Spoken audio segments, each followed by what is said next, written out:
దువ్వాడ శ్రీనివాస్ ఉదంతంలో ఓ పక్కన భార్య కుటుంబ సభ్యులు, అటు పక్కన తన కుటుంబ సభ్యులు ఇద్దరు అంతా ఓ రకంగా చెప్పాలంటే బతుకు జట్కా బండి, టీవీ ఛానళ్ళ జట్కా బండిలాగా సాగింది. 24 గంటలు అదే వార్తలు వేసుకొచ్చి ఫైనల్గా ఏదో ఒక ఎమికబుల్ సొల్యూషన్, ఈయన ఆస్తులన్నీ రాసిచ్చేటట్టు, ఆ తర్వాత విడాకులు అంటే విడాకులు వద్దని చెప్పి ఏదో కన్విన్స్ చేసే ప్రయత్నం చేస్తున్నారు. అదంతా ఒక ఎత్తు అయితే తాజాగా మరొక ఇష్యూలో ఇప్పుడు ఇరుక్కున్నాడు. ఏంటయ్యా అంటే ఎవరైతే ఇప్పుడు ఈ గొడవ చేసినటువంటి అమ్మాయి మాధురికి ఒక పెట్రోల్ బంక్ ఉందట, ఆ పెట్రోల్ బంక్కి పర్మిషన్ లైసెన్స్ క్యాన్సిల్ అయిందట ఇంతకుముందు.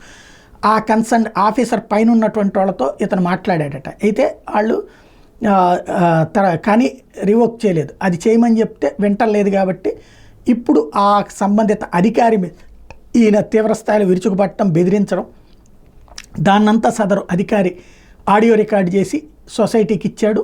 దాంతో ఇప్పుడు దువ్వాడ శ్రీనివాస్ ఎలాగా అంటే అమ్మాయి కోసం ఎంతగా దిగజారిపోతున్నాడు, లేకపోతే ఎంతగా బెదిరిస్తున్నాడు అన్నటువంటిది బయటకు వచ్చింది.